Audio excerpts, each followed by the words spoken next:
Tata coffee में invest किया है ना, तो तुम्हें बेसिक सी चीज़ें पता होगी। पहले तो मैं इसके ना लेवल्स बताऊंगा, देन इसके ना इंपॉर्टेंट चीज़ें बताऊंगा। कोई लेटेस्ट न्यूज़ नहीं है, अपडेट दे रहा हूँ, और अपडेट की वीडियो अगर आपको देखनी है तो देख सकते हो। कोई न्यूज़ नहीं मिलने वाली है यहाँ पर।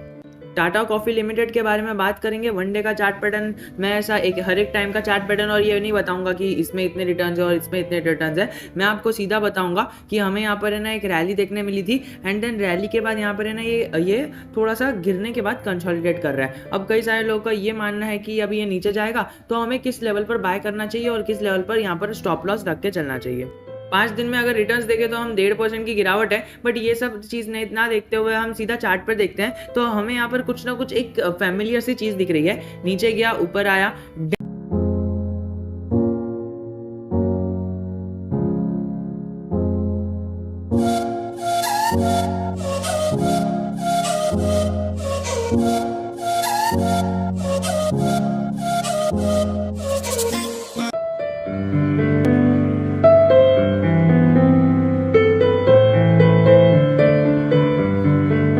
नीचे गया, फिर ऊपर आया, नीचे गया।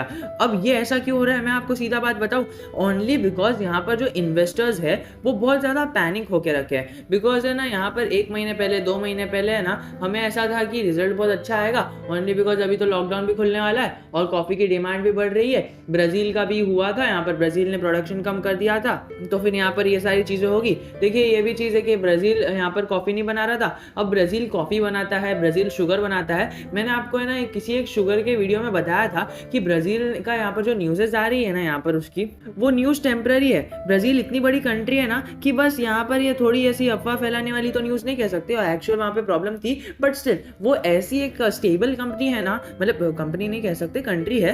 कंट्री ऐसी इतनी स्टेबल है बिकॉज वो है ना आगे जाके अपना कमबैक करेगी। वही हुआ, ब्राजील ने कमबैक किया और कई सारे शुगर के प्राइजेस कंसोलिडेट करने लग गए, इसके जैसे प्राइजेस कंसोलिडेट करने लग गए। पर हमारा सवाल यह आता है कि हमने प्रेडिक्शन किया था कि ब्राजील का यहाँ पर ठप्पा थोप हो गया है, एंड देन अभी यहाँ पर हमें स्टॉक ऊपर जाते मिलेगा और यहाँ पर रिजल्ट अच्छे आएंगे, रिजल्ट अच्छे आएंगे तो फिर यहाँ पर हमें स्टॉक में अपर मूवमेंट देखने मिलेगी। बट यहाँ पर तो कुछ उल्टा ही हो गया, रिजल्ट अच्छे आने की जगह पे खराब आ गए। मतलब कंसोलिडेटरी मानता हूँ मैं, कंसोलिडेटरी आए हैं, पर क्वार्टर ऑन क्वार्टर भी यहाँ पर हमें खराब देखने मिला है, ईयर ऑन ईयर भी हमें खराब देखने मिला है। अब देखिए, यदि आपने ब्राजील में इन्वेस्ट किया है, यानी सॉरी टाटा कॉफी में इन्वेस्ट किया है, एक बात आपको बताता चलूँ कि यहाँ पर टाटा कॉफ़ी है ना, अगर आपने ये सोच के इन्वेस्ट किया है कि ये कॉफ़ी बनाती है एंड कॉफ़ी से बेच के जो फ़ायदा आता है, तो उसके फ़ायदे की वजह से हम यहाँ पर कंज्यूमर जो है यहाँ पर कॉफ़ी खरीदते हैं, टी खरीदते हैं, टी का सब्सटीट्यूट है, एंड इसकी वजह से हमें प्रॉफिट आएगा कॉफ़ी बेचने की वजह से। आप स्टॉक को छोड़ के जा सकते हो और वही जो स्टॉक का अमाउंट है ना, वो स्टॉक टाटा कंज्यूमर में डाल सकते हो। मैं आपको सही कह रहा हूँ, क्योंकि यहाँ पर मैं आपको एक लॉजिक बताता हूँ। ये मैं मानता हूँ कि कई सारे लोगों को पता होगा, बट ऐसे भी लोग हैं, हाँ आप में से ही 90% लोगों को ये पता नहीं होगा, ओनली बिकॉज आप ही को पता नहीं होगा, क्योंकि है ना यहाँ पर वो लोग ही यहाँ पर वीडियोस देखते हैं जो रिटेल इन्वेस्टर्स है और बिगनर्स है। मैं उन्हीं के लिए बता रहा हूँ।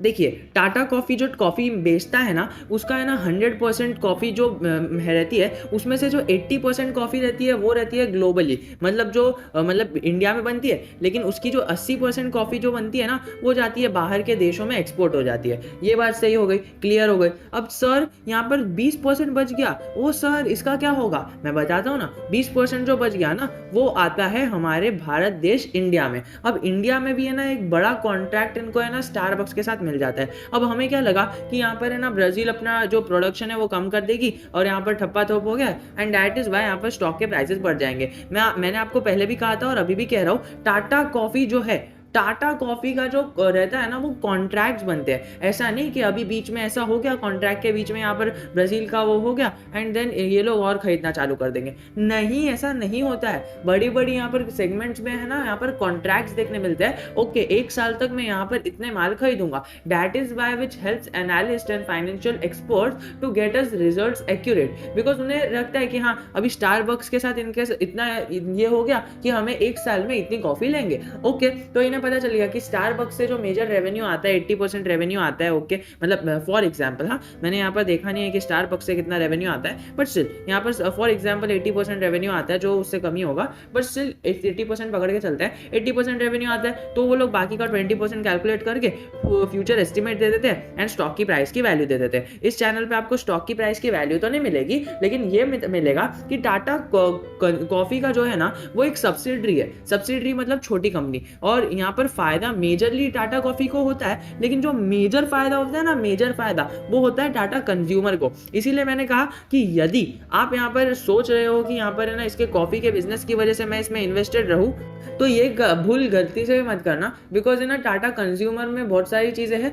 कॉफ़ी के अलावा भी, और जितना यहाँ पर प्रोडक्शन कॉफ़ी का होता है और जो भी फायदा होता है ना वो टाटा कॉफ़ी से ज़्यादा कंज्यूमर को होता है। बट ओनली बिकॉज यहाँ पर हमें टाटा कॉफ़ी डेडिकेटेडली उसके लिए देखने मिल रही है। यहाँ पर हमें देखने मिलता है कि उनके साथ जो स्टारबक्स का कॉन्ट्रैक्ट रहता है वो सारी चीज़ें हमें यहाँ पर, अगर आपको नहीं पता थी कमेंट में बता देना कि ये सारी चीज़ें नहीं पता थी। सेकेंडली हम यहाँ पर टेक्निकल्स की बात करें, फंडामेंटल एनालिसिस तो बहुत हो गया, बट अगर टेक्निकल्स की बात करें तो यहाँ पर प्रॉफिट जो है ना वो हमें यहाँ पर देखने मिल रहा है 180 से 190 का रेंज इतना मस्त है ना। मैं आपको दावे के साथ कह रहा हूँ कि 180 और 190 के रेंज में मिल जाए ना आपको, तो 1 साल के लिए पकड़ लो।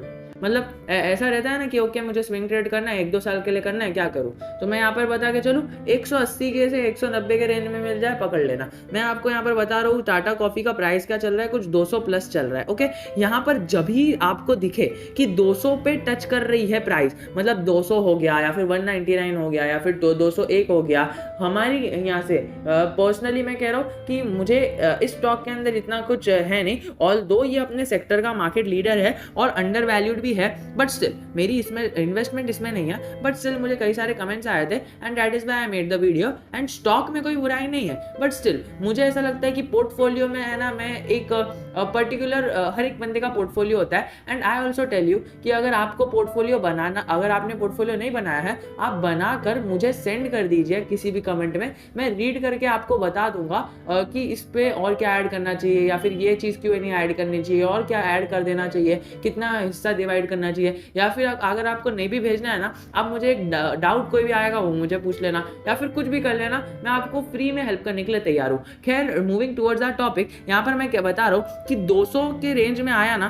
तो आपको एक्यूमुलेट करना चालू करना है। अब आपके पास अगर फॉर एग्जाम्पल यहाँ पर एकदम मिनिमम सा 100 रुपए का कैपिटल बता के चलूँ मैं, तो यहाँ पर हमें पता चल रहा है कि यहाँ पर है ना 200 पे आया तो हमें ना यहाँ पर 10% इन्वेस्ट करना है, ओके। मैं आपको एक स्ट्रैटेजी बता रहा हूँ, 200 पे आया ना तो हमें यहाँ पर अपने कैपिटल का, मतलब जितना हमने कॉफी के लिए और specifically to be very specific Tata coffee के लिए फंड रेज किया है ना, वो कुछ भी अमाउंट हो सकता है, उस अमाउंट का 10% यहाँ पर है ना 200 के नीचे आया तो इन्वेस्ट कर देना है। फिर यहाँ पर थोड़ा थोड़ा नीचे आके यहाँ पर 180 या फिर 182 या फिर 181 या फिर 185 ही देखने मिलता है ना, आप यहाँ पर अपना कैपिटल लगा सकते हो। आपको ऐसा लगता है कि 185 बस इससे नीचे नहीं जाएगा तो अपना बचा कुचा कैपिटल पूरा लगा दो, या फिर अगर आपको लगता है कि नहीं 185 से नीचे और जाएगा, 180 तक जाएगा, तो आप 180 पे लगा देना, या फिर कुछ भी करके लगा देना। मैं आपको स्टॉप लॉस बताऊं, स्टॉप लॉस होगा 164 का, 164 का स्टॉप लॉस लगा के यहाँ पर बाय कर लीजिए। और यहाँ पर मतलब लम सम अमाउंट नहीं डालना है,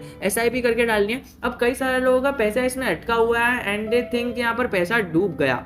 मुझे पता है आपका जो इसने में कमेंट में मैंने ये पिन किया है यहाँ पर लिंक यहाँ इसकी, उसको ही मैं आपको ही कह रहा हूँ कि यहाँ पर आपकी होल्डिंग है। आई डोंट नो आपकी होल्डिंग किस पे है, आई डोंट नो आपने कितनी क्वांटिटी खरीदी है, I don't know whether you are in profit और नॉट, बट मैं आपको एक सिंपल सी एडवाइस देना चाहूँगा। पहले आप खुद को देखो, आप लॉन्ग टर्म हो या शॉर्ट टर्म, और आपने किस प्राइस पे बाय किया है, क्या आपको लॉस झेलना आता है और आप कितने एक्सटेंट तक लॉस झेल सकते हो, और आप कितने प्रॉफिट में खुश हो, आपने कितना लंबा व्यू रखा है, क्या आपको कंपाउंडिंग के बारे में पता है, और आपने क्या टारगेट रखा है कि इस टारगेट तक मेरा अचीव होगा। टारगेट तो छोड़ो, हमें यहाँ पर टाइम भी फ्रेम भी लेके चलना है कि इतने टाइम फ्रेम में इतना टारगेट अचीव होगा, मैं इतने टाइम के लिए यहाँ पर इन्वेस्टेड हूँ या यहाँ पर इन्वेस्टेड रहूंगी, या फिर इसके अंदर हम इन्वेस्ट इस टाइम पे करेंगे, इस लाइफ पे करेंगे, स्टॉप लॉस इतने का रहेगा, फिर हमारे पास कंपाउंडिंग का फायदा मिलेगा या नहीं मिलेगा अगर हम लॉन्ग टर्म के लिए होल्ड करेंगे या नहीं। तो ये सारी चीज़ों को ध्यान में रखते हुए यहाँ पर हमें इन्वेस्ट करना है। और सेकेंडली, अगर अगर आपने इसको लॉन्ग टर्म के लिए होल्ड किया है तो यहाँ पर सेल करने की जरा भी जरूरत नहीं है, आप कंपाउंडिंग के इफेक्ट को तोड़ दोगे। लॉन्ग टर्म मतलब क्या होता है, more than 5 years. Long term मेरे हिसाब से तो मोर देन 10 ईयर्स होता है, बट मुझे नहीं लगता कि रिटेल इन्वेस्टर्स को है ना यहाँ पर 10 ईयर्स यहाँ पर कम लगते हैं, यहाँ पर बहुत ज़्यादा लगते हैं उनको। मुझे तो मैं मतलब मिनिमम 10 ईयर्स के लिए तो होल्ड करता ही हूँ, ऑब्वियसली ट्रेडिंग करता हूँ, बट मेरा जो इन्वेस्टिंग क्राइटेरिया है ना वो 10 ईयर्स के लिए मैंने मिनिमम तो डाल ही दिया है कि ओके इतना अमाउंट है, इतना परसेंट अमाउंट है, डाल दिया। ओके, और ट्रेडिंग का अमाउंट अलग रहता है, क्योंकि ट्रेडिंग करने से आपको सीख मिलती है एंड देन वो सीख आप स्टॉक मार्केट में आगे इन्वेस्ट कर सकते हो। अब मैं बिल्कुल भी खिलाफ नहीं हूँ ट्रेडिंग के, मैं खुद ट्रेडिंग करता हूँ। सेकेंडली अगर हम बात करें यहाँ पर इसकी, तो ये स्टॉक का जो स्टॉप लॉस रखना है वो 164 का या 165 का ऑन द सेफ साइड रख सकते हो।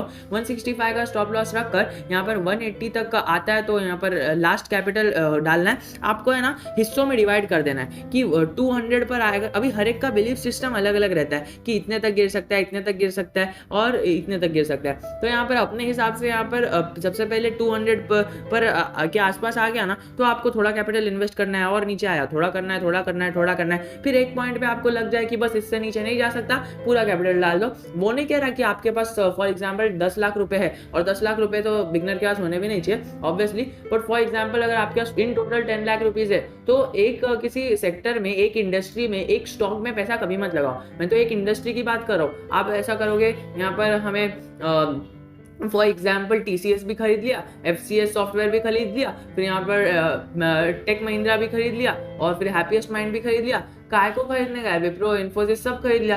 एक इंडस्ट्री में मत जाओ, अपने पोर्टफोलियो को डाइवर्सिफाई करो अलग अलग इंडस्ट्री में, फिर अलग अलग इंडस्ट्री के एक एक बेस्ट स्टॉक्स सिलेक्ट करो और जिसको आपको लगता है पोटेंशियल हो, फिर बाद में यहाँ पर लार्ज कैप से मिड कैप और फिर स्मॉल कैप और फिर माइक्रो कैप में जाओ। ऐसा करके आप अपने पोर्टफोलियो को डाइवर्सिफाई करो। आई विल गारंटी यू कि यहाँ पर 10 साल के बाद आपका यहाँ पर पैसा मल्टीपैगर हो रहा है। मैं आपको नहीं कह रहा कि ये वाला स्टॉक उठाओ और मल्टीपैगर हो जाएगा, मैं आपको कह रहा हूँ पोर्टफोलियो डाइवर्सिफिकेशन सीख जाओ और कंपाउंडिंग के इफेक्ट को सीख जाओ। बस ये दो चीज आपके स्टॉक मार्केट के जर्नी को यहाँ पर बकमाल बना देगी। पेशेंस के साथ काम लो, पैनिक नहीं लेना है। पेशेंस इज इक्वल टू पैसा और panic is not equal to पैसा, ये आप समझ के चलना। ओके, तो आशा करता हूँ आपको अपने लॉन्ग टर्म टारगेट्स मिल गए होंगे। अगर आपने शॉर्ट टर्म के लिए इन्वेस्ट किया था और थोड़े हाई लेवल पे इन्वेस्ट किया था, फॉर एग्जांपल यहाँ पर अगर हम पकड़ ले, एक महीने का चार्ट पैटर्न पकड़ लेते हैं, तो हमने यहाँ पर 235 230 के लेवल्स पर इन्वेस्ट किया था और अब स्टॉक टूटे जा रहा है। अब आपको देखना ये है कि आपने क्या 1-2 महीने के लिए इन्वेस्ट किया था, क्योंकि मैं यहाँ पर आपको कहना चाहता हूँ कि यहाँ पर स्टॉक की पी देख रहे हो आप, यहाँ पर 30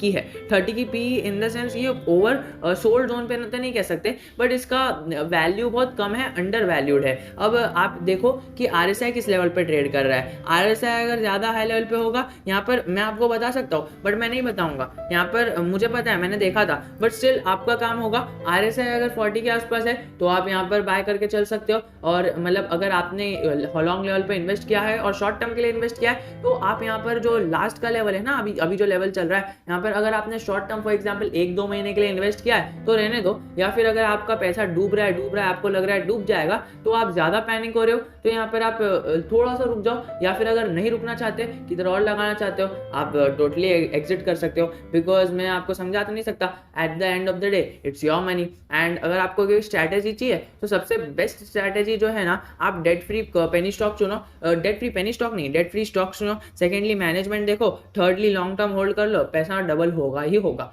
बस यही ट्रिक थी। यहाँ पर टाटा कॉफी भी बहुत ही अच्छी कंपनी है, डेट फ्री कंपनी है, यहाँ पर प्रमोटर्स की होल्डिंग भी अच्छी है और इसका बिजनेस भी अच्छा है, मार्केट लीडर है, और यहाँ पर लॉन्ग टर्म बस गेम खेलना है आपको, सारी चीज़ें रिक्वायरमेंट मीट हो रही है। बस यहाँ पर जो लास्ट रिक्वायरमेंट है वो ये है कि आपका long term patience and the stock will go up.